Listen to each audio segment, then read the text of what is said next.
Start करने जा रहे हैं बेटा न्यू टॉपिक सल्फ्यूरिक एसिड। क्या स्टार्ट करने जा रहे हैं हम? Sulphuric acid. सबसे पहले हम इसकी प्रिपरेशन को देखेंगे बेटा। तो स्टार्ट कर रहे हैं सल्फ्यूरिक एसिड की, क्या स्टार्ट कर रहे हैं? प्रिपरेशन देखिए।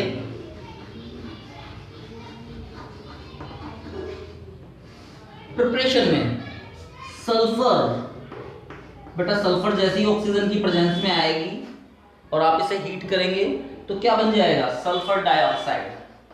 क्या बन जाएगा? Sulphur dioxide. जैसे ही सल्फर रिएक्ट करेगी ऑक्सीजन से तो किसकी फॉर्मेशन कर लेगी? सल्फर डाइऑक्साइड की। सिंपल सा है। नेक्स्ट सल्फर डाइऑक्साइड लेके चल रहे हैं। सल्फर डाइऑक्साइड की बेटा रिएक्शन करूं अगर मैं फिर दोबारा से O2 से V2O5 की प्रेजेंस में, यानी V2O5 मैंने क्या ले लिया? कैटलिस्ट। ये एक ऑक्सीडाइजिंग एजेंट का वर्क करेगा। किसका वर्क करेगा? Oxidising agent. आप इसे 2 मोल ले लीजिए तो किसकी फॉर्मेशन हो जाएगी? SO3 की, यानी सल्फर ट्राइऑक्साइड। किसकी फॉर्मेशन हो गई? Sulphur trioxide. नेक्स्ट हम बात कर रहे हैं बेटा इसी में ही सल्फर ट्राइऑक्साइड को लेके चलेंगे। सल्फर ट्राइऑक्साइड की जब मैं रिएक्शन कराऊंगा H2SO4 के साथ, किसके साथ रिएक्शन कराऊंगा? H2SO4 के साथ, तो बेटा ये ओलियम की फॉर्मेशन कर लेगी। किसकी फॉर्मेशन हो जाएगी? ओलियम की। ओलियम होता है H2O7। आप इसमें ऐड कर देंगे। क्या कर देंगे? ऐड क्या कर देंगे? H2O7। ओके, अब आगे देखते हैं बेटा। जब आपके पास ओलियम है, ओलियम को अगर आप वाटर की प्रेजेंस में लेके आएंगे, किसकी प्रेजेंस में लेके आएंगे? वाटर की प्रेजेंस में लेके आएंगे, तो बेटा फॉर्मेशन हो जाएगी आपके पास H2SO4 की। 2 मोल H2SO4, 2 मोल H2SO4, यानी आपने किसको प्रिपेयर कर लिया? H2SO4 को। सिंपल सा है। अब हमारी प्रिपरेशन बेटा कंप्लीट हो चुकी है। प्रिपरेशन क्या हो चुकी है? कंप्लीट। अब हम स्टडी करेंगे किसकी? प्रॉपर्टीज की। किसकी स्टडी करेंगे? इसकी प्रॉपर्टीज की, यानी सल्फ्यूरिक एसिड की प्रॉपर्टीज की अब हम स्टडी करेंगे।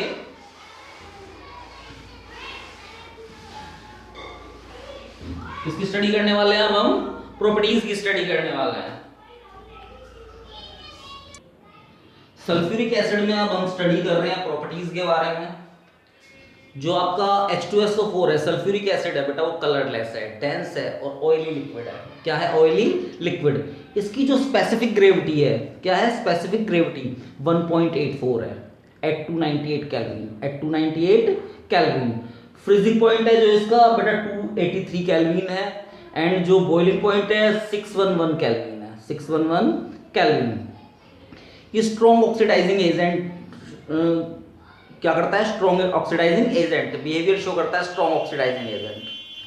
ये बेटा हाईली एसिड है। क्या है? Highly acid. जब आप इसे वाटर में डिसॉल्व करते हैं तो बेटा एक हाइड्रोनियम आयन प्रोड्यूस कर देता है। क्या प्रोड्यूस कर देता है? Hydronium ion. सिंपल सा है, स्ट्रॉन्ग ऑक्सीडाइजिंग एजेंट है। तो सिंपल सा है, आपने जान लिया प्रॉपर्टीज के बारे में। कलरलेस है, ओडरलेस है, डेंस है। कलरलेस है, डेंस है, ऑयली लिक्विड है, स्पेसिफिक ग्रेविटी 1.84 है, फ्रीजिंग पॉइंट आपका 283 केल्विन है, एंड बॉइलिंग पॉइंट 611 केल्विन है। नेक्स्ट आगे बात करते हैं बेटा हम इसी के बारे में। ये एक पावरफुल ऑक्सीडाइजिंग एजेंट है। क्या है? Powerful oxidising agent. सिंपल सा देखते हैं आगे बेटा। अगर आप इसे डिसॉल्व करते हैं H2SO4 को, अगर आप डिसॉल्व करते हैं वाटर के अंदर, किसके अंदर डिसॉल्व कर रहे हैं? वाटर के अंदर, तो बेटा ये हाइड्रोनियम आयन प्रोड्यूस कर रहा है। क्या प्रोड्यूस कर रहा है? Hydronium ion. तो बेटा एक स्ट्रॉन्ग एसिड है। क्या है? Strong acid. सिंपल सी बात है, स्ट्रॉन्ग एसिड है। क्लियर है बेटा? ये रिएक्ट करता है मेटल हाइड्राइड के साथ, मेटल हैलाइड्स के साथ। किसके साथ रिएक्ट कर रहा है? Metal halides. मेटल हैलाइड्स देखते हैं मेटल हैलाइड्स के साथ कैसे रिएक्शन करता है बेटा। ये reaction with metal halides. Reaction with metal halide.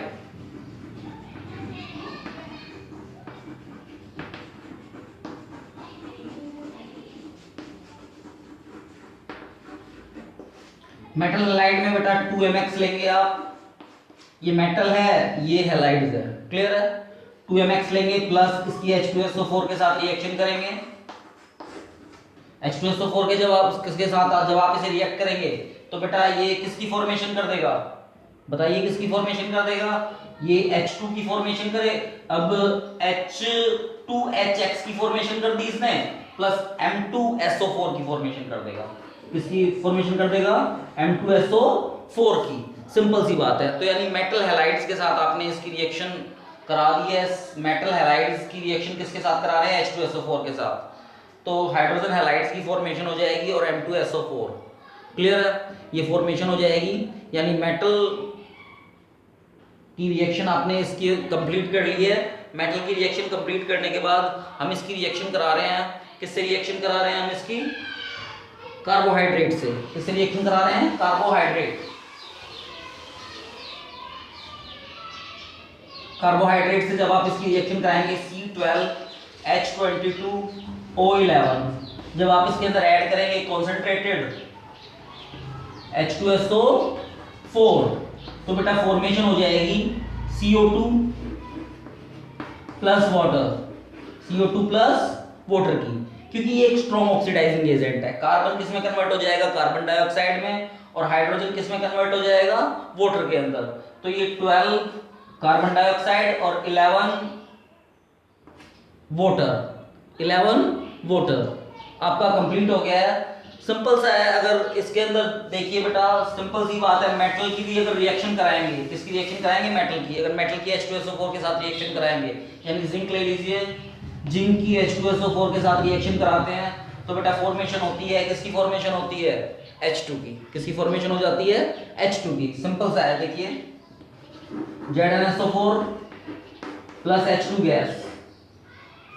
यानी अगर आप एसिड को डिसोल्व करेंगे मेटल में, किसमें डिसोल्व करेंगे? मेटल में। अगर आप डिसोल्व करेंगे एसिड को तो फॉर्मेशन हो जाएगी H2 गैस। लेकिन कॉपर के केस में ऐसा नहीं है। किसके केस में ऐसा नहीं है? कॉपर के केस में। कॉपर के केस में H2 गैस रिलीज नहीं होती। रीजन, जो कॉपर है उसका जो इलेक्ट्रोड पोटेंशियल है बेटा वो पॉजिटिव है। कॉपर का इलेक्ट्रोड पोटेंशियल क्या है? पॉजिटिव। पॉजिटिव होने के कारण बेटा वो H2 गैस रिलीज नहीं करता। सिंपल सी बात है। अब देखते हैं मेटल के साथ रिएक्शन विद मेटल। किसमें देखते हैं? Reaction with metal.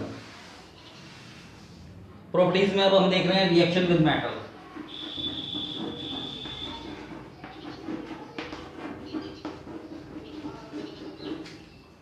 Reaction with metal में जरा देखिए, आप कॉपर की रिएक्शन कराइए किसके साथ? H2SO4 के साथ। किसके साथ रिएक्शन कराइए? H2SO4 के साथ। आप कॉपर की रिएक्शन करा रहे हैं H2SO4 के साथ, 2 मोल ले लेंगे इसे, तो बेटा कॉपर क्या बना देगा? अब जरा देखिए, कॉपर CuSO4 बन जाएगा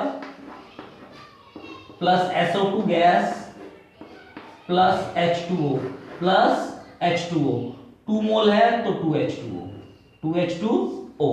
सिंपल सी बात है बेटा। अगर आप किसी भी एसिड को मेटल के साथ रिएक्ट कराएंगे तो H2 गैस की ही फॉर्मेशन होगी। लेकिन कॉपर के केस में ऐसा इसलिए नहीं है क्योंकि कॉपर का जो इलेक्ट्रोड पोटेंशियल है वो पॉजिटिव है। तो कॉपर के केस में जो गैस की फॉर्मेशन होगी वो SO2 गैस की फॉर्मेशन होगी। किसकी फॉर्मेशन होगी? SO2 gas. क्लियर है? तो सिंपल सा है, किसकी फॉर्मेशन हुई? SO2 गैस की। कॉपर के साथ अगर आप सल्फ्यूरिक एसिड की रिएक्शन कराएंगे तो CuSO4 की फॉर्मेशन हो जाएगी, SO2 गैस की एंड वाटर की। नेक्स्ट हम रिएक्शन करा रहे हैं सल्फर के साथ। किसके साथ रिएक्शन करा रहे हैं? सल्फर, यानी reaction with non metal. Reaction with non metal, यानी सल्फर के साथ रिएक्शन कराइए H2SO4 की। यानी आप ये कॉन्सेंट्रेटेड ले रहे हैं, क्या ले रहे हैं? कॉन्सेंट्रेटेड। सिंपल सा है। आप सल्फर किस में कन्वर्ट हो जाएगा? SO2 में। किस में कन्वर्ट हो जाएगा? SO2 में एंड वाटर में। बैलेंसिंग आप जानते ही हैं बेटा, बैलेंसिंग आप इजी वे में कर ही लेंगे। बैलेंसिंग क्या कर लेंगे? आप इजी वे में कर लेंगे। सिंपल सा है। और मान लीजिए इसी केस में अगर मैं कार्बन की कराऊं तो कार्बन किस में कन्वर्ट हो जाएगा? CO2 में, SO2 प्लस वाटर। यानी ये एक पावरफुल ऑक्सीडाइजिंग एजेंट है। पावरफुल क्या है? Oxidising agent. तो सिंपल सी बात है, नेसेंट ऑक्सीजन प्रोवाइड करेगा। नेसेंट ऑक्सीजन प्रोवाइड करेगा तो कार्बन को किस में कन्वर्ट कर देगा? कार्बन डाइऑक्साइड में। सल्फर को किस में कन्वर्ट कर देगा? सल्फर डाइऑक्साइड में। क्लियर है? तो सिंपल सा है। आपने बेटा रिएक्शन विद नॉन मेटल भी आपने क्या कर लिया है, इसमें कंप्लीट कर लिया है, रिएक्शन विद नॉन मेटल आपने क्या कर लिया है, कंप्लीट कर लिया है। सल्फ्यूरिक एसिड का अब यूज क्या है ये देखते हैं बेटा जरा। यूज ऑफ सल्फ्यूरिक एसिड,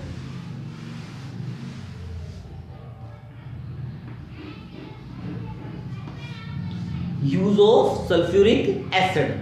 अब यूज क्या है, सिंपल सा यूज है, लेबोरेटरी रिएजेंट है। सबसे पहली बात कहेंगे क्या है ये, लेबोरेटरी रिएजेंट। आपका ये लेबोरेटरी रिएजेंट है बट आप बैटरी में स्टोर्ड होता है। किसमें, आप किसमें फिल करते हैं इसे, बैटरी में फिल करते हैं।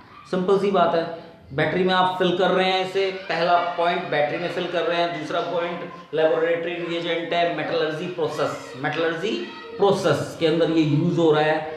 अब मेटलर्जी प्रोसेस में यूज हो रहा है, फर्टिलाइजर की फॉर्मेशन में इसे यूज करते हैं। किसकी फॉर्मेशन में यूज करते हैं, फर्टिलाइजर्स। सिंपल सा है, फर्टिलाइजर के बाद इलेक्ट्रोप्लेटिंग्स में भी आप इसका यूज कर रहे हैं। किसमें यूज कर रहे हैं, इलेक्ट्रोप्लेटिंग्स में। तो बेटा सिंपल सा है, सल्फ्यूरिक एसिड आपका फिनिश हो चुका है। क्या हो चुका है, फिनिश हो चुका है।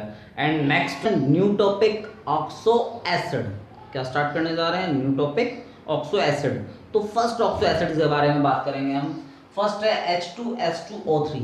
H2S2O3 इसको बोलते हैं सल्फोरस एसिड। क्या बोलते हैं, सल्फोरस एसिड। इसका जो डायग्राम बनेगा बेटा, जो स्ट्रक्चर बनेगा, SOH and double bond O, यानी H2SO3, यानी ये आपका वन लोन पेयर हो गया। तो सिंपल सी बात है, फर्स्ट ऑक्सो एसिड का स्ट्रक्चर आपने देख लिया है। सेकंड ऑक्सो एसिड के स्ट्रक्चर्स के बारे में हम बात करेंगे। सेकंड ऑक्सो एसिड का जो स्ट्रक्चर्स है, सेकंड ऑक्सो एसिड है H2SO4 यानी सल्फ्यूरिक एसिड। सल्फ्यूरिक एसिड का स्ट्रक्चर तो बहुत इजी है, आपने बनाना सीख लिया था। S double bond O, OH double bond O, ये आपका है सल्फ्यूरिक एसिड का स्ट्रक्चर। नेक्स्ट आपके पास आ जाता है पर ऑक्सो डाइसल्फ्यूरिक एसिड। पर ऑक्सो डाइसल्फ्यूरिक एसिड, इसका फार्मूला है H2S2O8। H2S2O8 यानी S2 है आपके पास, तो बेटा S2 है। दोनों पे डबल बॉन्ड O लगाइए, double bond O and double bond O। Clear है। अब सिंपल सी बात है, दो OH एटम है तो ये OH, 1 OH इस पे लगा देंगे, 1 OH इसके ऊपर लगा देंगे, बच क्या गया, double bond O, double bond O। अब सिंपल सी बात है, H2 हो गया, S2 हो गया, O कितने हो गए, 6, बच कितने हो गए, 2 O बच गए।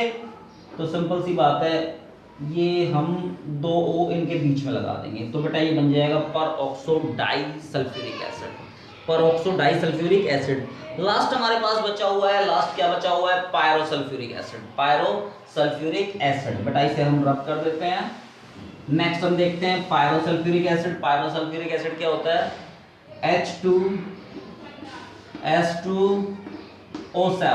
H2S2O7, ये है पायरोसल्फ्यूरिक एसिड। Pyrosulphuric acid. तो सिंपल सी बात है, पायरोसल्फ्यूरिक एसिड के बारे में देखिए बेटा, इसका स्ट्रक्चर देखिए, S double bond O, double bond O। बेटा OH यहाँ लगाइए, OH यहाँ लगाइए, यानी 2 OH एटम रिमूव हो गए, double bond O, double bond O। बेटा एक ऑक्सीजन से इन दोनों सल्फर एटम को कनेक्ट कर दीजिए। तो सिंपल सी बात है, ऑक्सो एसिड ऑफ सल्फर आपके कंप्लीट हो चुके हैं और ये ऑक्सीजन फैमिली भी आपकी कंप्लीट हो चुकी है। अब नेक्स्ट फैमिली के ऊपर हम डिस्कस करेंगे।